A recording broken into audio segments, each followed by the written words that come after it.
Welcome to the historic Cotton Bowl at Fair Park in Dallas. I'm Dia Wall. And I'm Brittany Moncrief. And 2025 marks the centennial anniversary of the State Fair Classic. We want to celebrate 100 years of the culture, the history, and the legacy of this iconic matchup right here in North Texas. And at the same time, we also want to look ahead to the future. And as the saying goes, you got to know where you came from in order to know where you're going. So sit back, relax, and enjoy this journey to a classic centennial.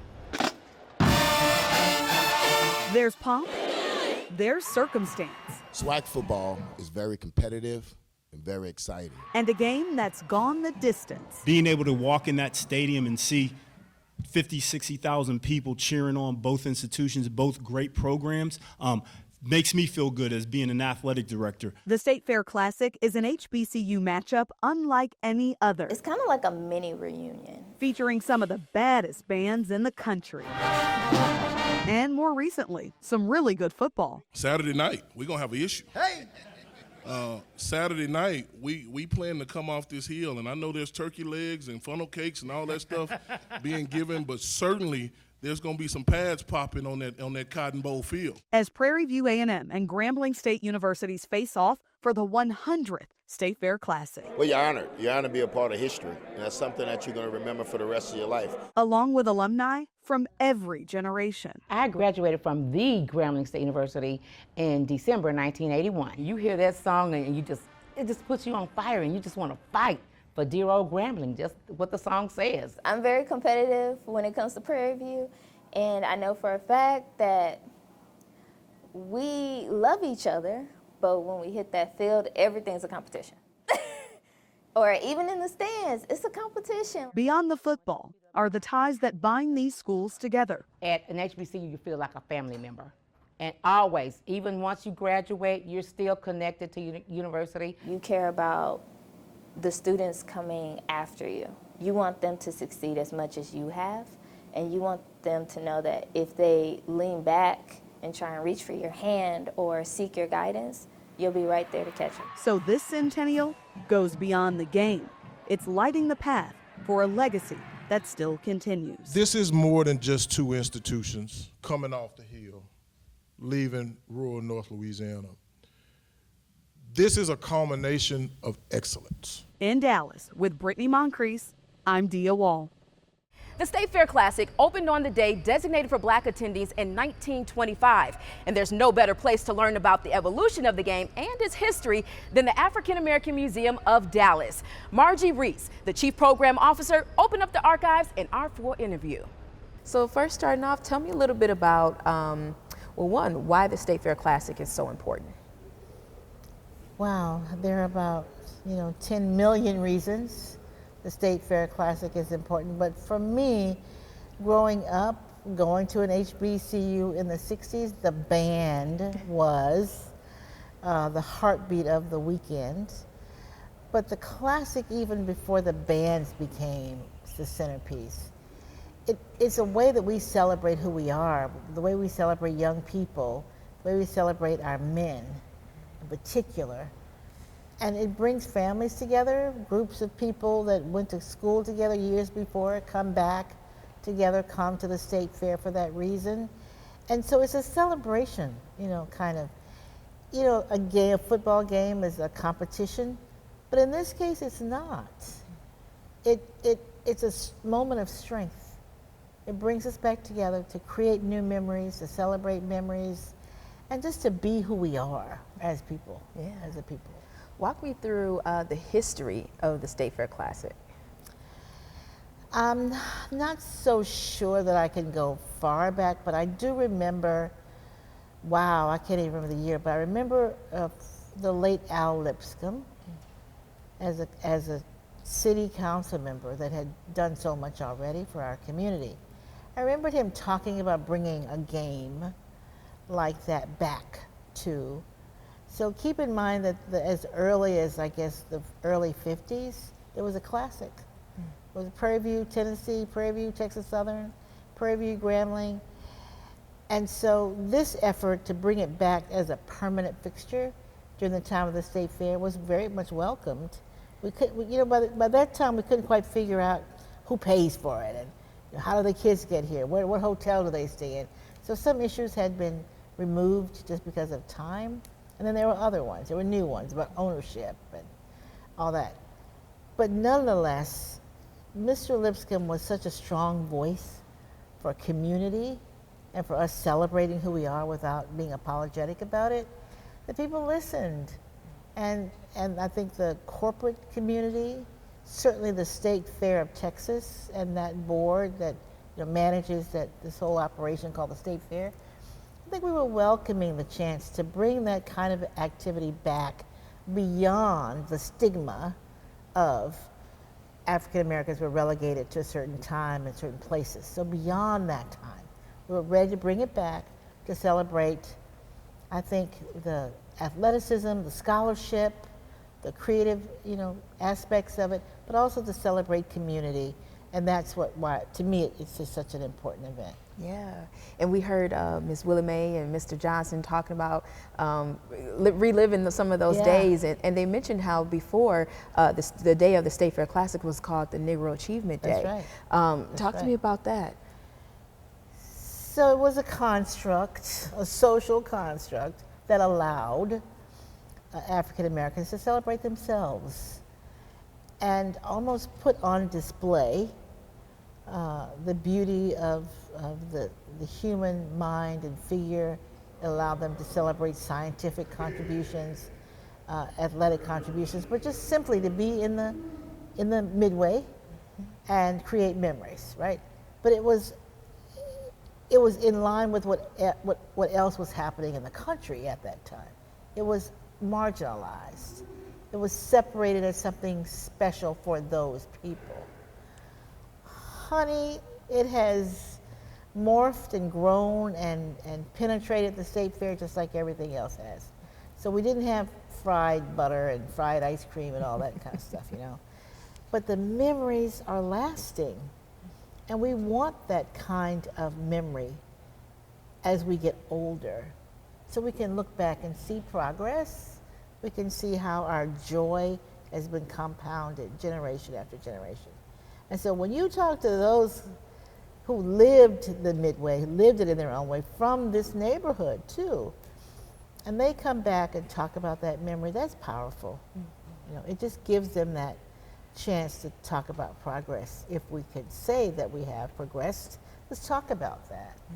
But let's talk about it from a human perspective, not from a governmental or civil rights. Certainly those things are involved. But just talk about it from who we are as people. Yeah. And you were looking through some of those photos with them and showing this to. What was that feeling like, or what was going through your mind looking through those photos and being able to share that with them? And I loved sharing it with them, first of all.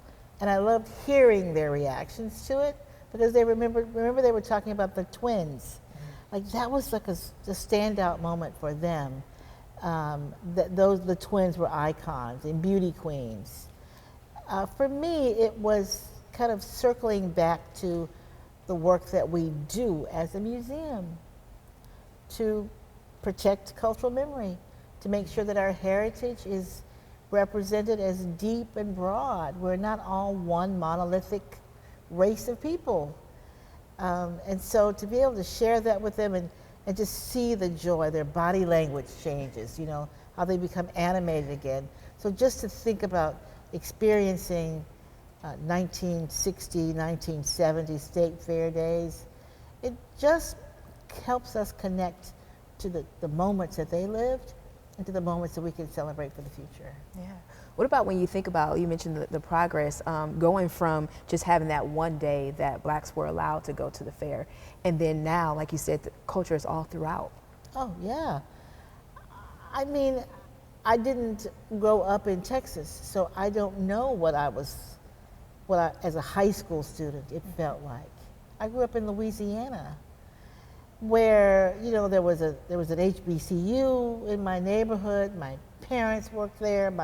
So everything in my life, was circled around education. That wasn't the case everywhere. Now, yes, bias, separation, all those things. You can't swim in this swimming pool. You can't come on this day. That's real. That's part of our history. So to see them remember what it was like to be in high school, and even to have this one moment over the course of the days or weeks at the fair, to have this one day that was yours. Can you imagine the anticipation? What do I wear? And who am I going to go with? How much money do I need to save up to spend at the fair? Life lessons all throughout that, but also life lessons that things change. And we are ready, always, have always been ready to step into change. Barack Obama says change can happen, and it continues to happen. So to have those elders in the museum enjoying, keeping their minds sharp and open, is that something we have to do? Because they brought it. They come to the museum with those memories. I wish it could be recorded. I wish every Dallas ISD high school kid could hear that excitement in their voices. There were so few things in life, and sometimes there still are, just to be authentically happy. We want to make sure that those stories and that feeling never gets lost. Yeah, and like you said, making sure that that never gets lost. We're celebrating 100 years. 100 years. We've been doing this for 100 years. What a tradition. 2 or 3 days ago, I was trying to explain to a colleague of mine who's a professor at the University of Wisconsin-Madison. I said, well, I can only talk for a few minutes because we're getting ready for the state fair. She said, oh, tell me about that. And I thought, how much time do you have? From livestock shows. She said, what goes on there? Do they have people set up booths? I said, oh no, honey, this is a whole operation. Just to witness the move-in, the scaffolding, the trucks, gosh, refrigeration, everything you can imagine to set up almost an Olympic village, right? Everything that has to be brought in here. The thing that makes Fair Park ready for the state fair has to be done within this block of time. And I mean, it happens like a well-oiled machine. It's very quiet. You see the trucks rolling in. We're on the front side of the park, so we don't get to see the animals, but the rodeo is one of my favorite things, and the cowboys. The real cowboys is one of my favorite things. So 100 years of doing the same thing, growing, changing attitudes, changing the environment, changing the way the automobiles look, all of that has to be orchestrated, And so to do the same thing that you've always done for 100 years and try to do it better every year is a real testament to the human genius. Yeah. And what about for celebrating the 100 years, and when you think of the State Fair Classic and, the fact that, again, that it was Negro Achievement Day and it was, part of Black culture, and then for it to sustain this long and to continue? Well, you can't keep good people down. And you can't stop people from changing, and you certainly cannot stop people from having ideas. So coming to the state fair now as an African American, you don't experience it the same way as you may have 50 years ago, and for good reason. Young people want a different experience. Families want a different experience. All of that has to shift and change with time. And so now, African Americans are not on the margins of the planning.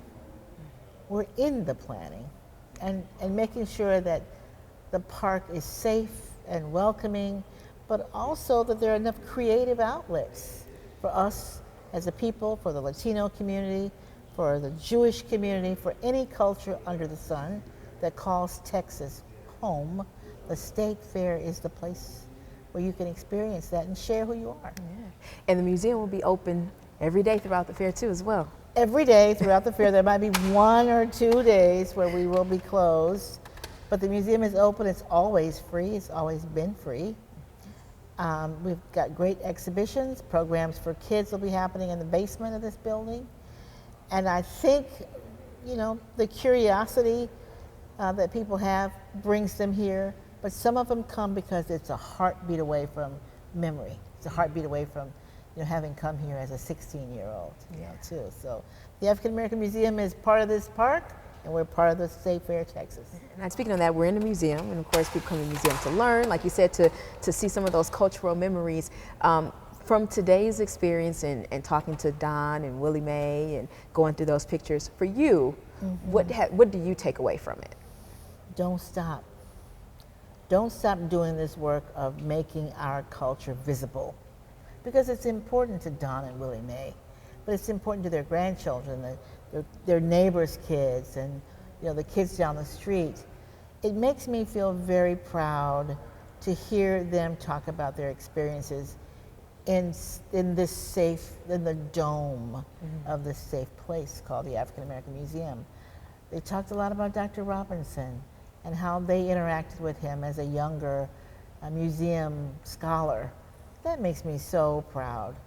So hearing people tell their own story, there's nothing like it. You can read as many times as you want to read the Iliad and the Odyssey, but none of it is as impactful as oral history, hearing people talk about their memories. So for me, it just reinforces that this work is important. And there's a huge alumni presence from both universities here. Even Grambling State has 3 alumni chapters right here in North Texas. That's something I had to learn. So I talked to alumni from both universities to find out what this matchup means to them. We got to talk about the State Fair Classic. Okay. 100 years.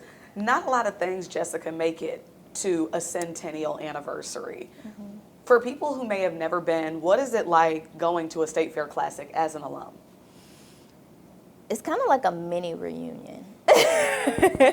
So basically, when you go to a State Fair Classic, before you get there, you're going to text every Prairie View person you know. You're going to be on social media looking to see who's going to be around. And you're going to say, hey, you going to the game? Where are you going to be at? Are you going to go hang out over here? Those type of conversations. You're going to stop by every vendor booth that's HBCU related. And then you're going to look out for, okay, let me go find the student. Let me go see what type of activities are going on around. And you're just really going to just have you're going to have a great social event. You're going to just be like, oh, I haven't seen you in a while. Let's catch up. Or let's go find our seats. Or let's take pictures. Where's the marching storm? And let's make sure we got a good view of seeing everything. That's basically what you see when you're attending the Grambling Prairie View game. When you talk about like that aspect of what are we going to see, of course you bring up the marching storm. You grew up here. You know the saying was always, you come for the bands and you tolerate the game. Yeah. But that's changed a little bit of late. The games are a little more competitive. Yes, extremely. I would say yes. I'm very competitive when it comes to Prairie View. And I know for a fact that we love each other, but when we hit that field, everything's a competition. Or even in the stands, it's a competition. Like, I've noticed that if I sit next to somebody from Grambling, they're going to be like, oh, are you sure this your section? Well, I'll be like, oh, every section's my section. Because we started before y'all, so this is my section. How important is it for a game like the State Fair Classic? Like, people may say it's just a game, but how much does it really rejuvenate the legacy of a PV? I would say it taps into like the people that come from different high schools or different colleges and they hear about the history of Prairie View. Some of those students are looking at the band, looking at the color guard, looking at us and saying, hey, I want to be in this family someday. Like, I want to be a part of the band. I've heard from multiple students last week how they love the Marching Storm. They hope to be a part of the band. And the legacy of the university is so rich. Like, people know about so many things about Prairie View, and they're not even at the institution. Like, their teachers, their mentors went to Prairie View. And so that is the equivalent of how rich and how far the university is going with our legacy. When you think about the future of a Prairie View, what is your hope? And what would you want people who maybe didn't attend an HBCU or Prairie View in particular, what would you want them to know about the future of your university and the strength and the power in it? I want people to know, stop listening to the outside conversations of the negative negative things. When it comes to people saying, oh, Prairie View's a party school, that's really not true. Like, unless you go to the institution, you really don't know what we're all about. Yes, we love to have fun, but like everybody loves to have fun. But we have fun and we educate ourselves. We get honors awards, like we go above and beyond. And I want people to also know, once you take a trip to Prairie View, see how amazing it is. See the light that we see. See the reason that we're inclusive. Like, you don't know how many different study abroad programs we have for every department. You don't see all the alumni chapters raising money for scholarships for students to attend college, as well as we assist with so many fundraisers to help students on campus with, like, if they need clothes, toiletry, things like that. I've donated a lot of what I have financially to this institution, to the alumni chapter. So when you look at Prairie View, look at the fact that if you know of schools where they give back, this is one of those institutions, constantly. I would give them every dollar in my pocket because they've given me more than I could ever repay them for. For me, when I think of the State Fair Classic, one, I know it's a tradition. Yes. I don't think a lot of people realize how old of a tradition it is. What does 100 years mean? Oh my God, 100. Now, I know that Grambling hasn't been in 100 years, but still, just to keep it going this long, it's phenomenal. It's, you know, it's unthinkable. And what it means is that there's something HBCU related with all of this tradition and legacy, and we love it. It's nothing like an HBCU. When it comes to the game, where are you for the normal State Fair Classic? When you walk into the Cotton Bowl? Where am I? Somewhere around Grambling Band. Is that what you mean? I'm trying to find the band. What side are we sitting on? You know, I'll go upstairs and, you know, hang out with the president, of course, but I like to be down in the trenches. Even at our home games, I like to be down in the trenches. And when that band plays the fight song and talking out the side of your neck, baby, that's just it for me. That's it for me. Why are the alumni so proud and so just loud about the legacy of Grambling? Because of what it stands for. We have so many unique, famous people that have gone to Grambling, right? And the people that went before us, like Coach Eddie Robinson. I mean, you can't find another one. You will never find another one. And I know that the Cotton Bowl is in Texas and, you know, Dallas is in Texas, but to us, Grambling is known as Dallas West.